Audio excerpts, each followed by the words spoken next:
Merci pour cet exposé. Moi, j'ai 3 petites questions. J'espère que c'est pas trop. Elles sont petites. La première, c'est peut-être plus une remarque. Est-ce qu'il faudrait pas s'interdire, sans doute pas l'essentiel, mais de qualifier une chose par son contraire? Et quand j'ai vu l'intitulé de la conférence, on parle d'ordre néolibéral. Je comprends pourquoi on le fait, mais en même temps, un ordre qui produit autant de désordre, à un moment, est-ce que ça participe pas aussi d'une forme d'impossibilité de penser réellement les choses, quoi, et de poser le diagnostic? La deuxième question, c'est en réaction à l'institution ne tient que par adhésion passionnelle à la multitude, c'est une réalité. Moi, je me dis que c'est vrai à chaque instant, à l'instant T, mais ça évolue, ça aussi. Et le constat qu'on peut faire, c'est que c'est beaucoup plus difficile de défaire une institution que d'en faire une nouvelle. Et je m'interroge, est-ce qu'il n'y a pas un mécanisme, là, j'interroge le fils spirituel de Spinoza, hein. Enfin, il a de nombreux enfants, mais est-ce que l'institution ne génère-t-elle pas endogènement, mécaniquement, une adhésion passionnelle?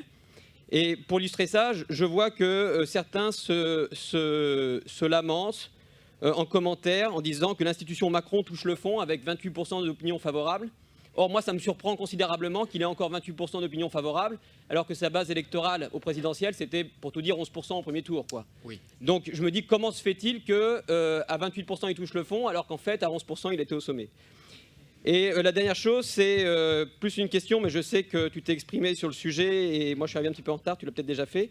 Mais tu disais, moi, je suis un militant syndical, hein, donc j'aurais aussi des choses à dire sur la dynamique, le mouvement, et ce que ça produit. Mais tu dis le mouvement comme catalyseur de la transformation des subjectivités. Tu parlais du concept, sans trop y revenir, de devenir de Deleuze. Moi, je suis plutôt un lecteur de Badiou. Et est-ce qu'on ne pourrait pas aussi mobiliser l'ontologie de Badiou, hein, qui met au cœur de la subjectivité l'événement, comme un élément qui nous permet de penser, une autre manière de penser finalement ce catalyseur? Moi, je dis ça parce que je suis agent RATP, on vient de se taper 45 jours de reconductible. Donc là, on est toujours dans une forme de bataille, mais de moindre intensité, hein. Et je vois ce qu'a produit l'événement, parce qu'on peut dire que là, il y a eu un événement, en tout cas pour les agents RATP qui sont investis considérablement dans la lutte, ce qu'a pu produire l'événement comme bouger considérable. Je me souviens que la question du 4 décembre, c'était encore, est-ce qu'on va passer le week-end? Le week-end, c'était 7 et 8, hein. Et c'était vraiment pas gagné. Comment on va faire pour sauver nos repos, etc., etc.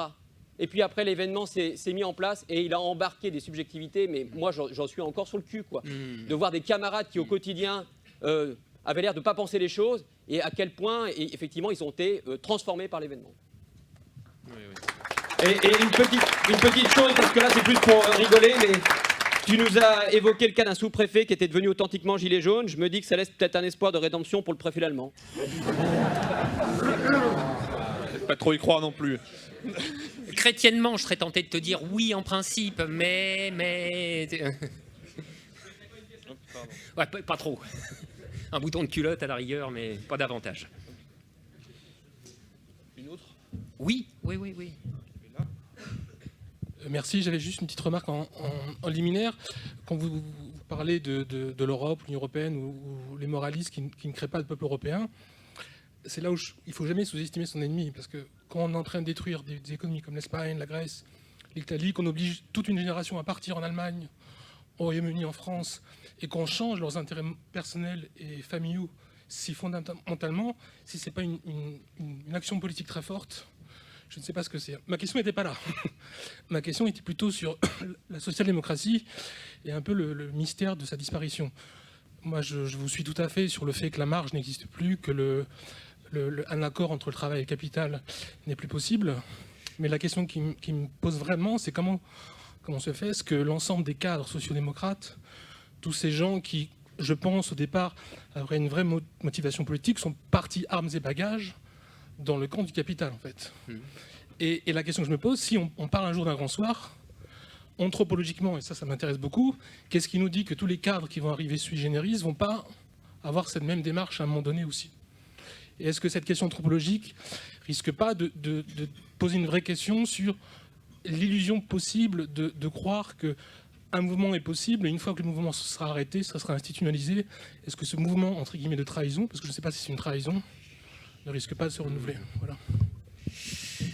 Je vous avais dit que les cadres, je sais, c'est pas la peine d'aller les chercher à la sortie des écoles. Alors, pardon, hein, mais enfin, Je veux dire, moi, un syndicaliste RATP qui m'interpelle sur l'ontologie de l'événement de Badiou, c'est mon côté un peu scolastique bébête, mais ça me fait quelque chose. Vraiment, ça me fait quelque chose.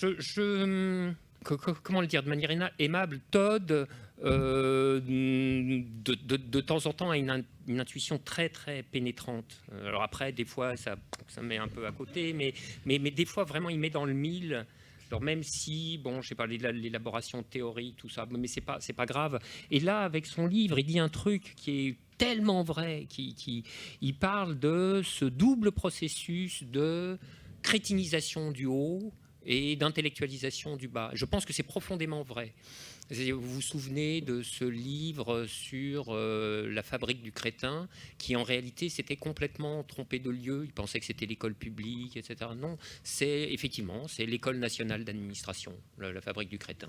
Et bon, je suis désolé, hein, mais oui, bon, écoute, l'école polytechnique, de temps en temps, produit un ou deux crétins tout de même, il faut le dire. Non, mais l'école des ponts et chaussées aussi, hein. Non, mais on a tous notre dose, hein. Il n'y a pas de problème.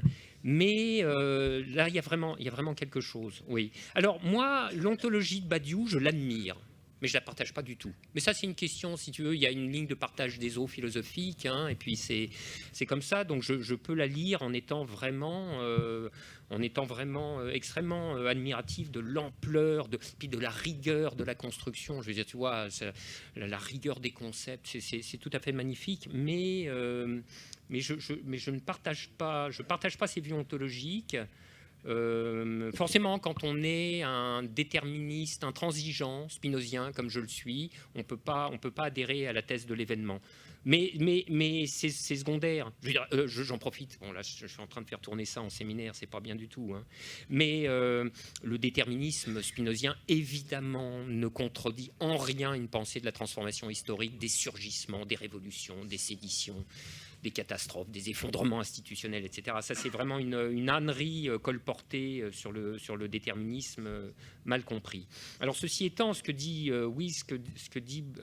Badiou est très fort sur l'expression dans les individus de l'événement comme trans, puisqu'il dit que les individus sont transis par l'événement. Je trouve que c'est une très belle...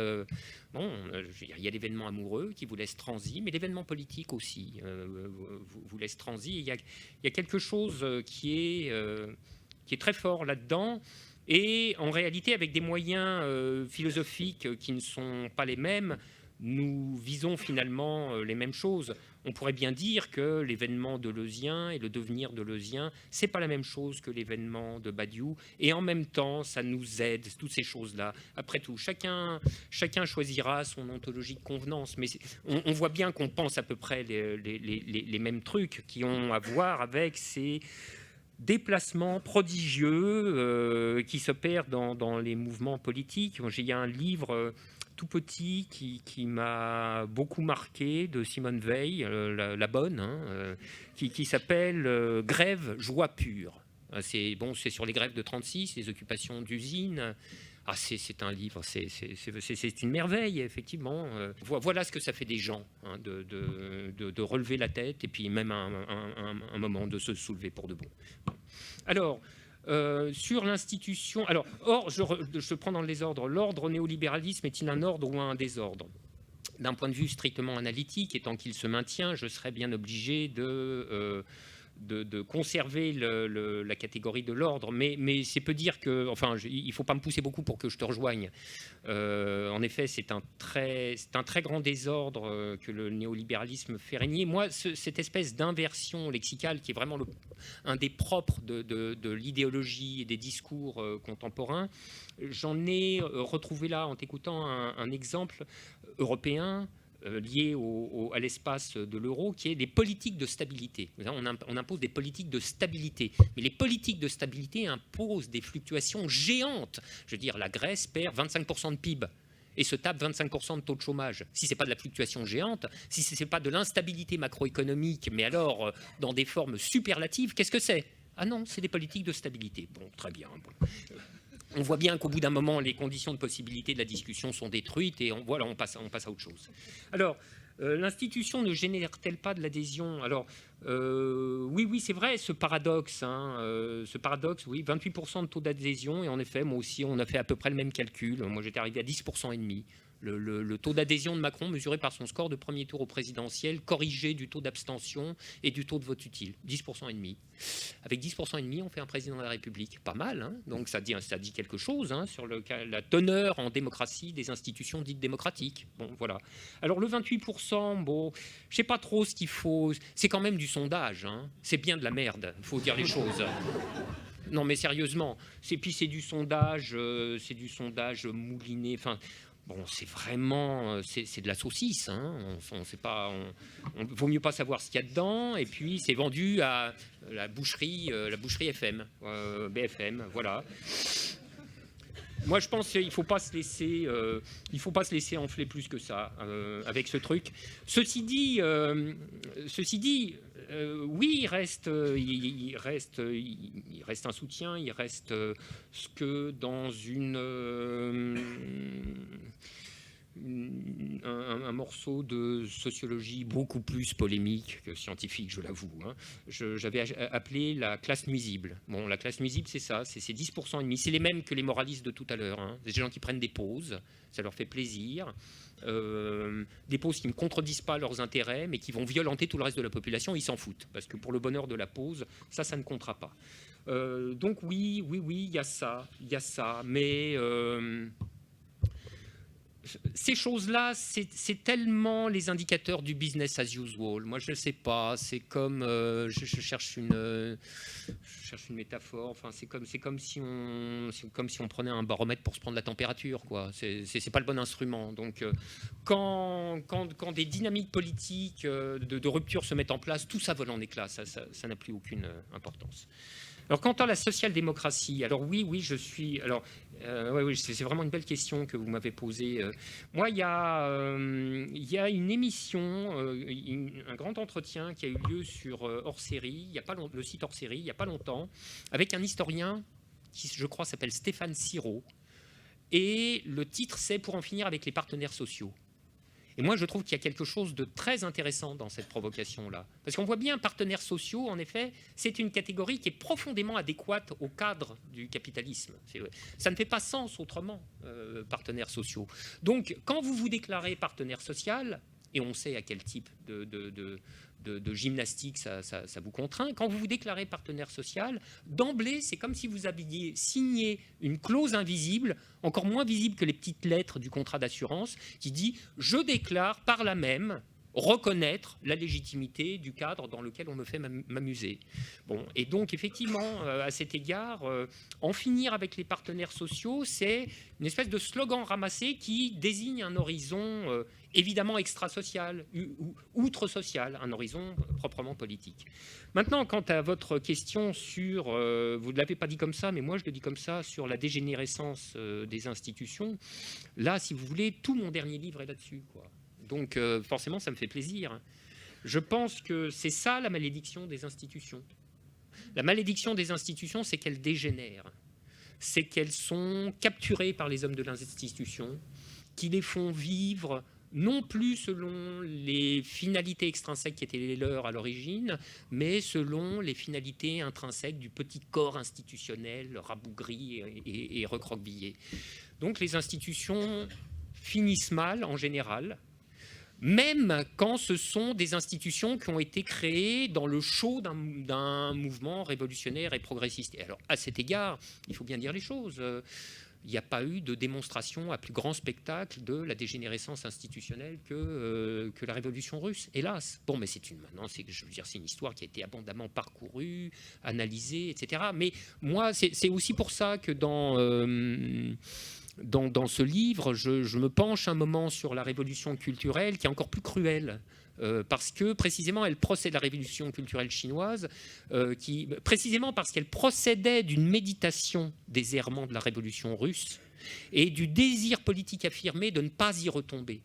Et cependant, il se recrée quelque chose qui, quand même, a tourné au désastre, quoi. Donc là, c'est pour ça que la question institutionnelle, bon, c'est ça qui fait ma différence théorique et stratégique avec mes amis, nos amis du comité invisible, je ne pense ni qu'on peut s'en tirer en contournant la question des institutions, parce que des institutions se recréent endogènement, ça c'est ma thèse avec laquelle ils ne sont pas d'accord. Donc là, on peut déserter, on peut destituer, mais on sera toujours rattrapé, parce que c'est le corps social, c'est les collectivités qui d'elles-mêmes recréent de l'institutionnel.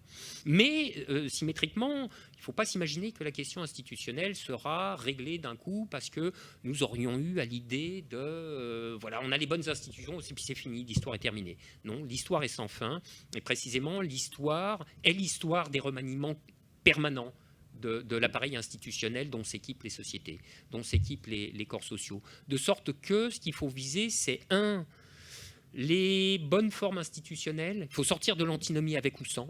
Ce qui compte, c'est réfléchir les bonnes formes institutionnelles, ou peut-être faudrait-il dire, avec modestie, les moins mauvaises, et un prime, un bis, ou je ne sais pas si ça fait vraiment deux, de faire entrer dans la définition des bonnes formes institutionnelles une espèce de pouvoir d'autocorrection, d'autorévision. Alors c'est plus facile à dire qu'à faire, hein. Parce qu'évidemment, comme les institutions sécrètent d'elles-mêmes des intérêts institutionnels qui sont captés par des individus, qui sont des hommes de l'institution, bah ça, ils n'ont pas envie de lâcher le morceau. Voilà, donc c'est ça, si vous voulez. Moi, je n'ai pas de réponse définitive. Moi, ce que je fais, c'est de cartographier les problèmes, en me disant qu'un problème bien posé est peut-être un problème à moitié, c'est prétentieux, au tiers résolu, quoi, disons quelque chose comme ça. Mais qu'en tout cas, si on se la raconte, ça c'est sûr que ça finira mal. Je vous pose la question parce que je m'étais beaucoup étonnée que personne ne l'ait posée en voyant les questions sur votre site.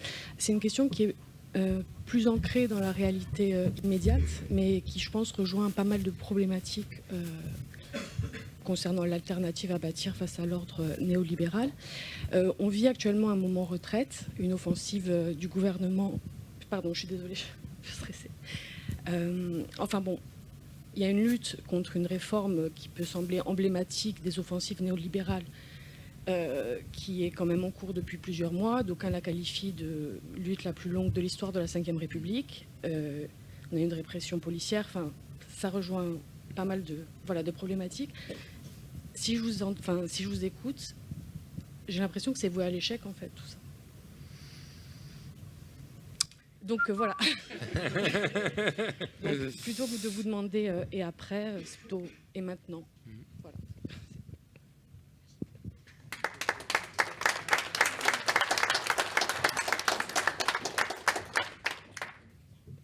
Bon, moi j'ai beaucoup du mal, bonjour, à m'exprimer en public parce qu'il y a mon accent d'étranger qui revient au galop. Mais bon, je m'y lance. En plus, je ne sais même pas si ce que je vais dire rentre dans tout ça. Je vais revenir sur l'aspect de la révolution et de la révolte et du soulèvement populaire, en fait. Moi, je ne me reconnais pas dans le marxisme. Je suis plutôt du courant bakouniste. Et comment dire, je sais pas, mais dans la salle, sincèrement, je vois pas trop de diversité de couleurs. Et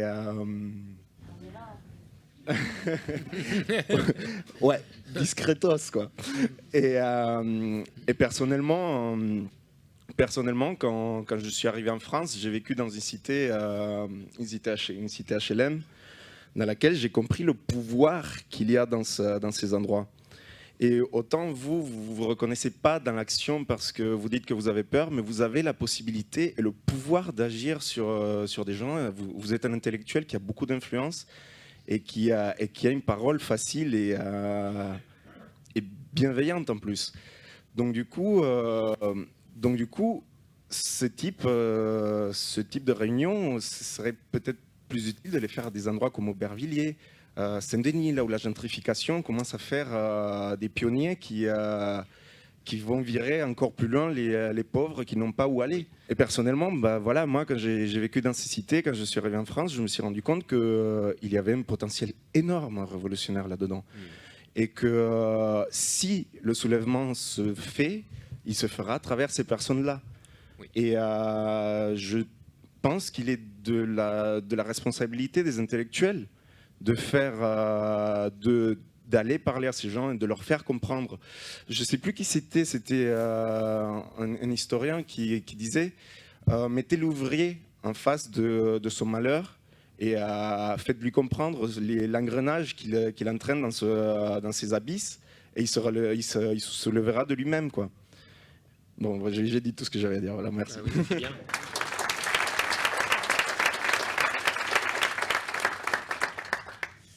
Bonjour. En fait, moi, je suis une scientifique. Je ne vous vois pas. Oui, oui. Je suis là. Ah, pardon. Je suis une scientifique, j'ai très peu de culture économique, donc je vais vous poser une question extrêmement naïve. Oula. Oui, oui. Je les connais, celle-là. J'ai eu la chance d'avoir un grand-père qui était entrepreneur, qui a créé son entreprise, qui l'a fait grossir dans les années 50 et qui était extrêmement heureux d'employer de plus en plus de gens, de produire de plus en plus avec des matériaux locaux, de construire des cités ouvrières, de permettre des acquis sociaux pour ses employés. Bon, malheureusement, depuis, l'entreprise a fait faillite et c'est ma mère qui a donc fait les plans sociaux et qui a eu énormément de mal à fermer l'entreprise. Et moi, quand je suis rentrée dans le milieu du travail, j'ai été extrêmement surprise. Je m'attendais à cette dynamique plutôt positive. Et je me suis retrouvée dans des entreprises où on essaie de produire de plus en plus avec une qualité moindre, des coûts moindres, des OPEX moindres, ce qui veut dire des salaires moindres et le nombre d'employés qui diminue, quitte même à diminuer le chiffre d'affaires de l'entreprise, mais pourvu que les OPEX soient au plus faible et la rentabilité au plus fort. Donc je voulais savoir, ma première réflexion, c'est qu'est-ce qui a changé? Est-ce que c'est de la poudre aux yeux au départ et en fait, c'était pas si vertueux que ça. Et aujourd'hui, on voit l'absence de vertu est beaucoup plus évidente. Et ma deuxième réflexion, c'est s'il y avait réellement un aspect plus vertueux avant, pourquoi est-ce qu'aujourd'hui, on ne pourrait pas revenir ça veut dire qu'aujourd'hui, on nous fait croire qu'on n'a pas d'autre choix que d'être pressé comme des citrons.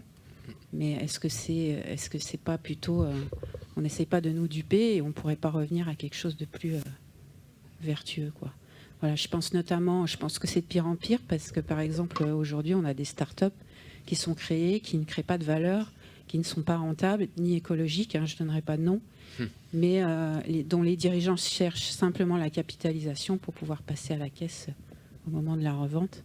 Donc là, je trouve qu'on arrive vraiment à un système qui vaut plus rien, quoi. Voilà, merci.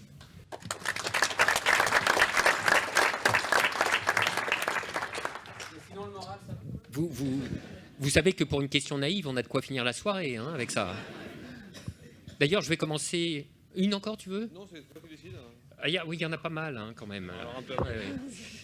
Je vais commencer par votre question, madame, parce que en espérant ne pas être trop long, parce que là, évidemment, vous venez de mettre 50 centimes dans le jukebox, parce que d'une certaine manière, vous avez fait vous-même la réponse. Qui est double, c'est est-ce que au départ il n'y avait pas quelque chose qui était mal foutu, et où est-ce que ça a changé entre-temps de sorte que le mal foutu s'est amplifié, s'est déployé et que maintenant on ne voit plus que ça. Et c'est un peu ça, en effet. Car il faut bien dire les choses, les rapports sociaux du capitalisme, ça non plus, c'est pas un pique-nique dès le départ. Je veux dire, bon, votre grand-père devait être un entrepreneur fordien, j'imagine, dans les années 50, 60, c'est ça? Quelque chose comme ça? Ça a commencé en 40. Oui, d'accord. Donc il y a une petite phase là qui est un peu problématique, mais après c'est ça. Après c'est le fordisme. Qu'est-ce qui fait que votre grand-père pourrait pas revenir dans le monde aujourd'hui, qu'il en serait chassé, etc. Alors la grande chose vraiment que je voudrais vous dire, c'est pas une question de vertu, c'est une question de structure. C'est jamais à localiser dans la vertu, la moralité des individus, c'est à localiser dans la configuration des institutions et des structures telles que ces configurations déterminent, en moyenne statistique bien sûr, il y a de la variance, il y a des cas particuliers, etc., mais telles que ces configurations déterminent un certain type de comportement. Et alors là pardon, mais les structures elles ont changé, mais ça a été pour le coup une révolution, une révolution silencieuse, la révolution du néolibéralisme. Et en effet, d'ailleurs vous l'avez dit vous-même, lorsque on met en place les structures de la déréglementation financière, qui ne tombent pas du ciel, hein. Je veux dire, les marchés financiers n'ont jamais été de tout temps dans l'état où ils sont, hein. Je veux dire, pendant 40 ans, de 1945 à 1985, les marchés financiers sont réduits à l'état de croupion. Ils ne contribuent en rien ou presque au financement de l'économie, c'est-à-dire des entreprises, et les actionnaires sont une espèce de sous-catégorie dont on entend à peine parler, en général des vieux qui vont à l'Assemblée générale des actionnaires pour toucher leurs dividendes et puis boulotter un peu au cocktail, quoi. Vous voyez, c'était ça, et c'était pas davantage. Bon. Et lorsque vous mettez en place les structures de la déréglementation financière, et c'est un geste politique qui les institue. C'est un geste politique qui est tout à fait repérable, hein. En France, ça s'est même fait, jacobinisme oblige, par l'intermédiaire d'une loi. C'est la loi de Bérégovoy en 1985 qui déréglemente les marchés financiers et qui va nous précipiter dans ce nouvel univers. Moi, j'ai toujours tenu que l'épisode historique le plus important de la société française dans ce dernier demi-siècle, c'était cette loi. Cette loi a changé, enfin, le mouvement général de la déréglementation financière a changé la face du monde. Vraiment, je vous le dis, mais avec cette solennité-là. Là, vous installez un nouveau terrain de jeu dans lequel, alors je ne peux pas vous faire le détail de l'histoire, hein, mais parce que ça serait là, ça serait vraiment très très long et pénible, mais dans lequel vont croître de nouveaux acteurs qui ne sont plus les actionnaires qui venaient chercher vous voyez, leur petit four, etc., mais des grands actionnaires institutionnels, qui sont des fonds de pension, des gestionnaires d'actifs, des grandes entreprises d'assurance, etc., dont, si vous voulez, la métonymie est donnée par BlackRock. Bon, effectivement, c'est une espèce de sténographie de ce que c'est que le capitalisme financiarisé. Et ces gens-là ont acquis, alors par le biais d'un certain nombre de mécanismes que je ne peux pas détailler, ont acquis un pouvoir sur les entreprises et sur les directions d'entreprises qui leur permet d'imposer leurs réquisites. Et leurs réquisites, qu'est-ce que c'est ? C'est le dégagement de valeur financière pour l'actionnaire et rien d'autre. Le capital financier se fout, mais comme de l'an 40, de la nature des activités dans lesquelles il investit. La seule chose qui compte, c'est que ça crache. C'est ça, hein, c'est ça, si vous voulez, l'indifférenciation axiologique, presque, propre au capitalisme, propre au capital financier. Je veux dire, d'investir dans une saboterie, une centrale nucléaire ou un truc qui fait des yaourts, peu importe. Ce qui compte, c'est le return on equity. C'est tout. Ou le total shareholder return. C'est-à-dire les indicateurs financiers de la valeur créée par l'actionnaire. Et alors, évidemment, il va se créer là un rapport partiellement contradictoire et même conflictuel avec les hommes du capital industriel qui, eux, sont des capitalistes, et puis c'est pas des enfants de cœur, hein, c'est pas les petits chanteurs à la croix de bois non plus, faut pas exagérer, mais qui sont porteurs de réquisites spécifiques, qui vont rentrer en conflit avec ceux du capital financier. Mais tout ça va se régler entre gens de bonne compagnie. Il est vrai que la finance va prendre l'ascendant. Il est vrai que la finance va s'établir comme la forme institutionnelle hiérarchiquement dominante à l'intérieur de la configuration institutionnelle d'ensemble du capitalisme néolibéral. J'entends par là celle qui est capable de dicter ses exigences à toutes les autres, de se subordonner toutes les autres. Donc ça, c'est exact. Mais pour régler le problème du conflit avec le capital industriel, rien de plus simple. Prenez un capitaine d'industrie, faites-en un gros actionnaire, et le tour est joué. Ça s'appelle les stock options. Donc on a transformé les chefs d'entreprise en actionnaires qui sont les premiers intéressés au développement de la valeur actionnariale, et le problème a été réglé en moins de jauge. Voilà, ça s'est fait comme ça. Et en effet, toute la logique interne des entreprises est entièrement reconfigurée au service exclusif de cet objectif, de la création de valeur sous la forme de plus-value des cours de bourse, dividendes, etc., etc. Alors oui, effectivement, ça fait quelque chose au travail, ça fait quelque chose à l'activité. Et donc, vous voyez, c'est pas... alors peut-être que dans les interstices, vous en trouverez qui essayent de résister un peu, mais en réalité, tout le monde est pris par ce jeu. Même les... comment dirais-je ? Un chef d'entreprise, un PDG, qui, allez savoir pourquoi, c'est une expérience de pensée, hein, voudrait résister à cette logique-là. Mais le système a le moyen de le faire sauter comme un bouchon de champagne. S'il résiste, on va faire baisser son cours, et si on fait baisser son cours, il devient opéable. Et alors là, hop, on le débarque. Et une nouvelle équipe dirigeante arrive, qui, elle, aura le petit doigt sur la couture du pantalon. Donc c'est toucher coulé à tous les coups. Donc il ne faut pas parier sur la vertu ou déplorer le défaut de vertu. C'est pas ça. Refaites les structures et vous refaites les comportements. C'est la seule chose. Donc si vous voulez vous affranchir de cette espèce de cauchemar qui est devenu le capitalisme sous domination financière, il faut en finir avec les structures de la déréglementation financière. Et j'indique au passage que ça nous fait ipso facto sortir des traités de l'Union européenne, puisqu'on contredit violemment l'article 63. N'est-ce pas ? Donc, ce n'est pas un hasard, vous savez, que l'Union européenne se soit construite ainsi sur la concurrence, la fameuse concurrence libre et non faussée, et la parfaite liberté de mouvement des capitaux. C'est un instrument institutionnel à amplifier le pouvoir capitaliste sans précédent. Sans précédent. Donc voilà, au moins, si vous voulez, donc il faut connaître les cibles, puis après on tape juste. Bon. Alors c'est tout dans les ordres. Sur les retraites, est-ce que le mouvement est voué à l'échec ? Je serais tenté de vous dire... non, pardon, je me trompais d'interlocutrice. Je serais tenté de vous dire, s'il poursuit dans les formes actuelles, j'ai peur que oui, hélas. J'ai peur que oui, pour des raisons que j'ai indiquées au début de notre discussion. C'est ça aussi en quoi ça consiste, que j'ai appelé le remaniement de l'économie morale des classes dirigeantes, des classes dominantes. Si vous voulez, par exemple, transportez-vous par la pensée en 1995. Dans les classes dirigeantes, il restait quelque chose à l'intérieur de leur économie morale qui constituait encore une sorte de sensibilité résiduelle à ce qui pouvait monter de la population. Et donc, 1 million de personnes dans la rue, Chirac dit à Juppé, c'est fini, quoi. On met les pouces, on arrête. Voilà. Eh bien, après 25 ans de déplacement, ceci a disparu. Ceci s'est effacé. La logique générale des classes dominantes, c'est on peut tout ce qu'on veut. Et puis ils peuvent gueuler autant qu'ils veulent, on n'en a rien à foutre. C'est là que je suis obligé de dire, si vous voulez, mais c'est ça qu'avaient vu les Gilets jaunes, quoi. On vient te chercher chez toi.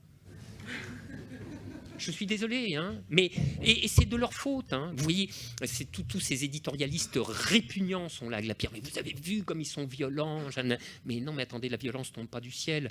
Et c'est un abruti de Macron qui dit la violence, elle est dans la société. Alors forcément, la police, Bon, alors, oui, on peut reprendre. Ce qui est formidable, c'est qu'à chaque fois, on peut reprendre leurs énoncés. Il suffit de les rectifier un peu pour leur faire dire exactement le contraire de ce qu'ils ont l'intention de dire. Oui, la violence est dans la société. La violence vient d'une partie particulière, d'une partie spéciale de la société qui s'appelle la bourgeoisie, qui s'appelle les classes dominantes, qui s'appelle les classes dirigeantes. Et en effet, cette violence, parce que ça c'est le propre d'une espèce d'économie générale de la violence qui fonctionne sur un principe de réciprocité, cette violence-là finit, au bout de très longtemps d'ailleurs, notez-le bien, finit par en induire une autre, une violence réactionnelle, qui, elle, est entièrement légitime, à partir du moment où ceux qui ont été violentés ont été successivement privés de tous les moyens de faire connaître leur mécontentement et qu'il en soit tenu compte, bien sûr. Vous voyez ? Donc c'est ça la chose, vous voyez, dans ce débat sur la légitimité, la violence-légitimité, etc. Tout marche sur la tête. Je veux dire, tout est cul par-dessus tête. C'est proprement incroyable. Donc, il leur revient dans la gueule le contre-coup de la violence qu'ils n'ont pas cessé de diffuser, d'imposer au corps social depuis 30 ans. Et là, dont ils ont poussé tous les curseurs, là, c'est le hurrah capitalisme, quoi. Vous voyez, on se lâche bien complètement. Et moi, pendant très longtemps, je dois dire que j'étais tenté de me dire que quand même, vous savez, on dit beaucoup la société française, oh mon Dieu, c'est gaulois, ingouvernable, oh là là, toujours à râler, etc. Mais faut pas déconner, c'est un caviar de gouvernants. Je veux dire, la société française, ces 25 dernières années, a été un caviar de gouvernants. Je veux dire, mais ils auraient dû ramasser 1000 fois plus depuis très longtemps. Et là, ça commence à peine avec les Gilets jaunes. Et donc, si vous voulez, c'est là que c'est vraiment ça que je veux dire quand je disais tout à l'heure, ce sont les violents, mais oui, ce sont les dominants qui fixent le niveau de la violence sociale et politique. Vraiment, ce sont eux parce que c'est eux qui déterminent l'espace des choix, l'espace des options qui sont laissés à la disposition de la population pour faire valoir un dissentiment. Si cet espace est totalement fermé, et il l'est, alors forcément, on passe la seconde. Je veux dire, c'est logique. On ne voit pas comment ça peut, si vous voulez, comment. C'est pas, vous voyez, je suis pas en train. C'est pas une apologie que je fais. Hein. Je tiens un discours entièrement positif, entièrement analytique. Hein. Je veux dire vraiment. Hein. Voilà.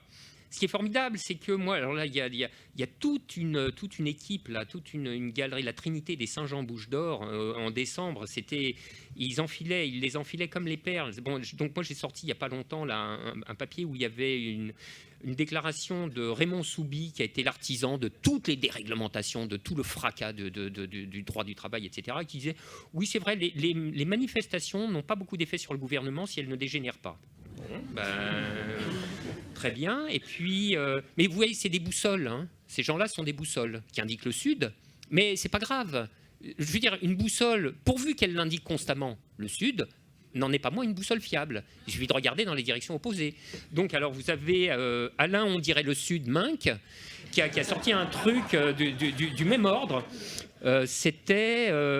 la bonne nouvelle, c'est le retour des syndicats organisés. Je crains 1000 fois moins la radicalité de Philippe Martinez que la radicalité d'un dingue comme Maxime Nicole, etc. Bon, là aussi, c'est une sorte d'indication en creux. Enfin, Alain Minck, c'est l'homme qui murmure à l'oreille du mouvement social. Et il suffit de l'écouter.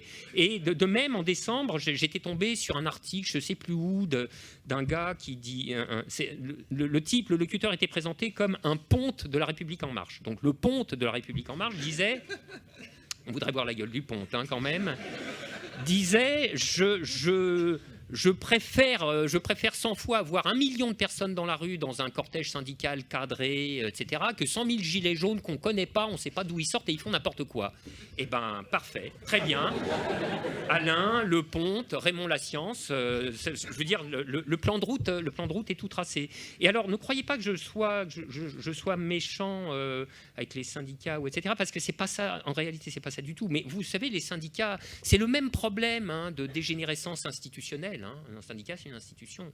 Mais les bases syndicales qui n'ont pas attendu, vous voyez, qui n'ont pas attendu pour aller sur les ronds-points, en enlevant parfois leur étiquette syndicale, en la gardant parfois, etc. Je veux dire, les jonctions, elles se sont faites. Hein, elles se sont faites dans plein de villes, dans plein de ronds-points, dès le mois de décembre 2018. Donc il faut savoir comprendre adéquatement cette supposée hostilité des Gilets jaunes aux syndicats, c'est en général aux directions confédérales. Mais du côté des bases, les jonctions se sont faites, et puis d'ailleurs on le sait bien, hein, enfin, je veux dire très franchement, dans le mouvement social présent, je ne suis pas de l'intérieur de la maison, je n'ai pas d'inside information, mais enfin, il semble bien que les bases aient débordé leur direction et les aient poussés aux fesses, quoi. Donc il y a un dynamisme en bas qui est très très impressionnant. Alors je termine sur votre question, monsieur, parce que là aussi c'est peu dire que vous avez appuyé sur le point sensible. Hein. Bon, évidemment, imaginez trouver une représentation de la diversité de couleurs à l'invitation de l'association X Alternative. C'était un peu un rêve éveillé. Mais ça n'ôte rien à la pertinence de votre remarque, hein, je veux dire, qui en réalité est très très profonde. Moi, parce que je l'aime beaucoup, alors j'aime le citer. Donc, ça fait très longtemps que j'entends Éric Hazan dire ça. Le jour où s'opérera la jonction entre la jeunesse des quartiers populaires, la classe ouvrière et la jeunesse étudiante des villes, là, c'est irrésistible. Mais vraiment, c'est fini. Bon. Et si c'est pour me reprocher gentiment de ne pas en faire assez là-dessus, vous avez raison. Je suis obligé de le dire, vous avez raison. Bon, alors, j'ai un emploi du temps de merde, j'ai une sciatique, enfin là j'en sors, machin, tout ça. J'ai plein de bonnes, mauvaises raisons, vous voyez. Mais c'est des bonnes, mauvaises raisons seulement. Parce que, regardez, finalement, je viens pour X Alternative, dans Paris. Et puis je vais pas, s'il y a un truc à Aubervilliers, là j'y suis pas. Donc c'est pas très bien. C'est pas très bien. Je pense que vous avez entièrement raison. Et moi, j'ai pas cessé de dire que depuis le mouvement de Gilets jaunes, j'étais extrêmement admiratif du mouvement qu'a fait le comité Adama. Mouvement extrêmement improbable et extrêmement difficile à réaliser au regard de son propre biotope politique, hein, en quelque sorte, qui a consisté à dire... oui, contre tous ceux qui disaient mais non, c'est un ramassis de fachos, machin, faut pas y aller, c'est pas nos affaires, on n'a rien à voir avec ça, qui a consisté à dire si, on y va. Et je pense que c'est un événement politique qui s'est produit là. Vraiment, c'est un événement politique et que, en effet, il nous incombe de contribuer à le faire vivre. Ce serait la moindre des choses. Oui.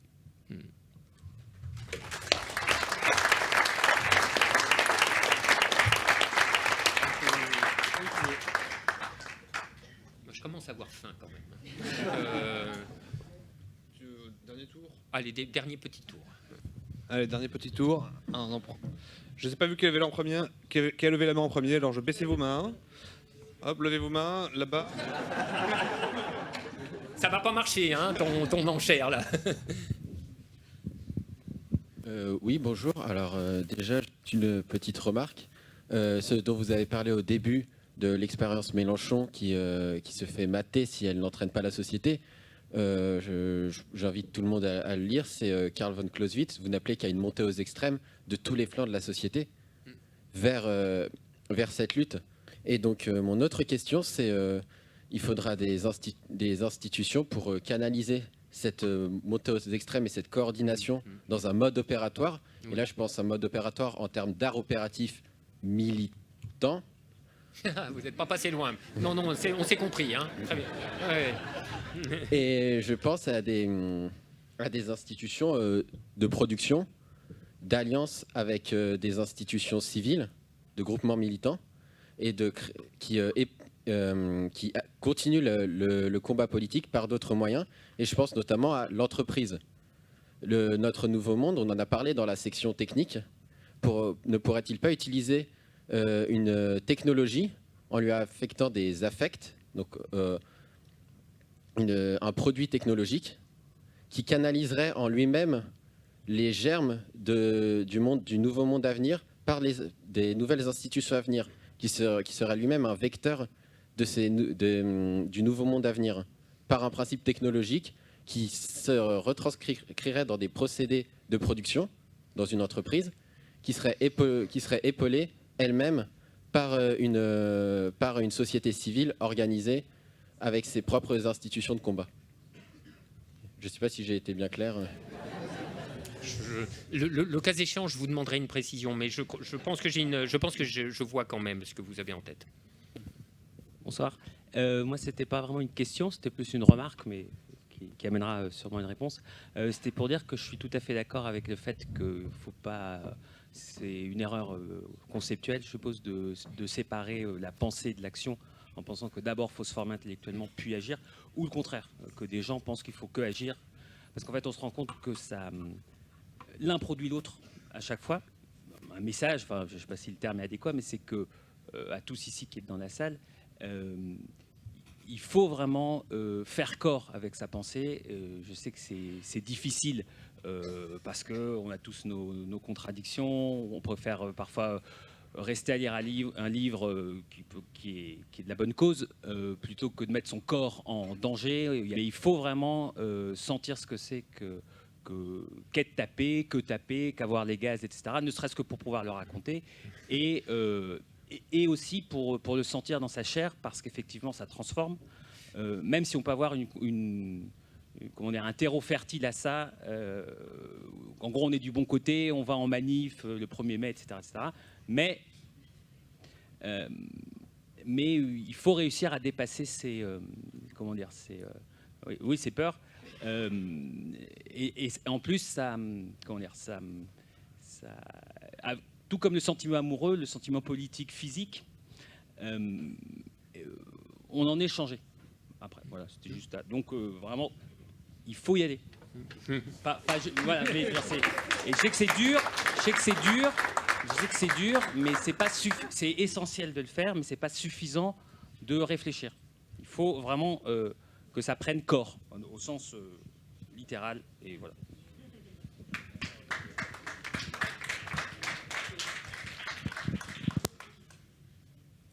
Alors, merci pour la référence à Clausewitz, que j'avais complètement oublié. Donc, voilà, une lecture supplémentaire. Alors, pour la suite de votre question, il y a une partie que je vois, puis il y a un moment où vous me perdez.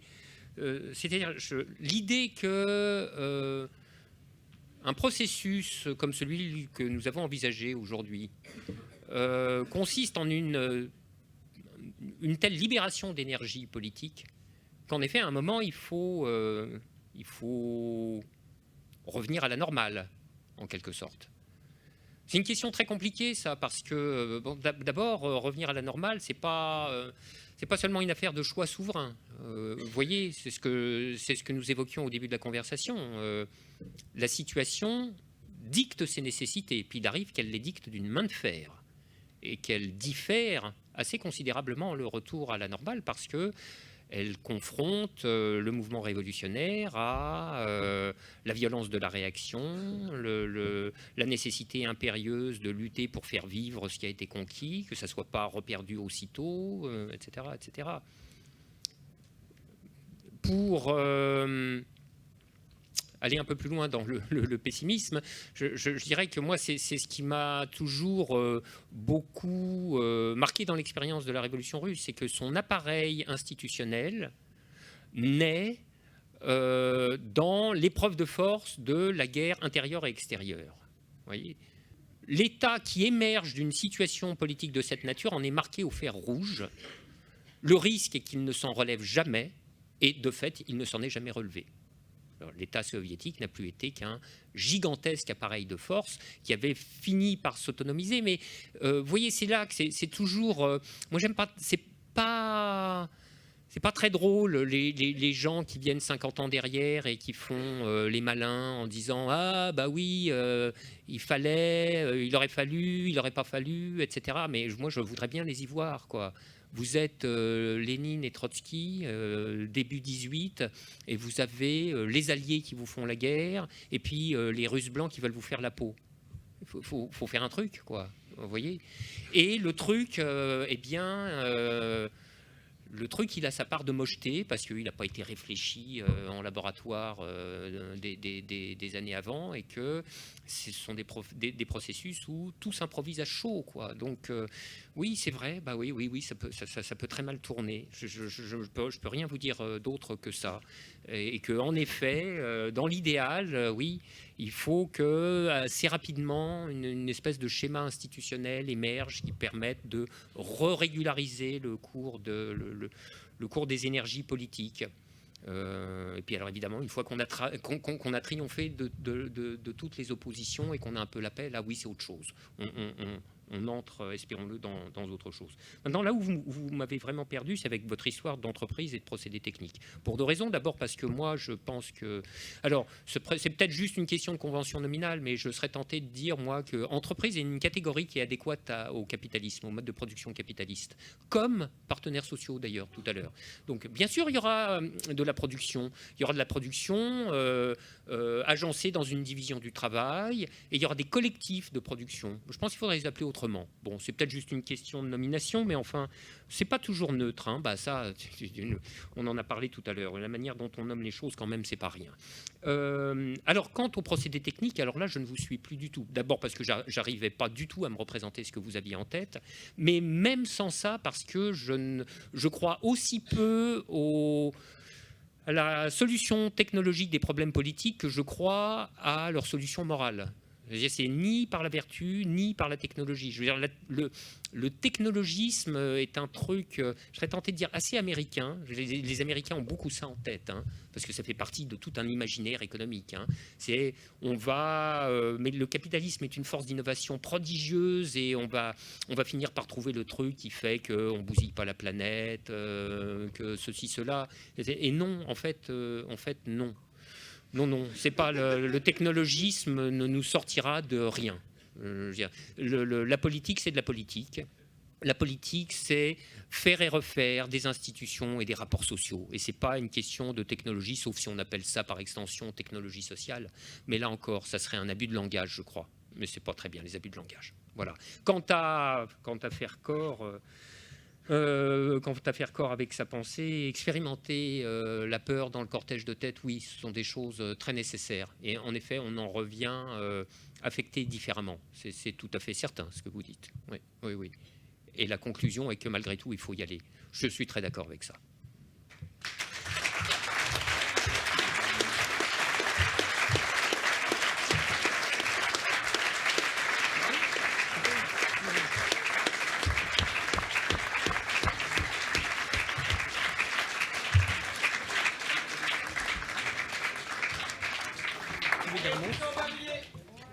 Le monde retourne, hein.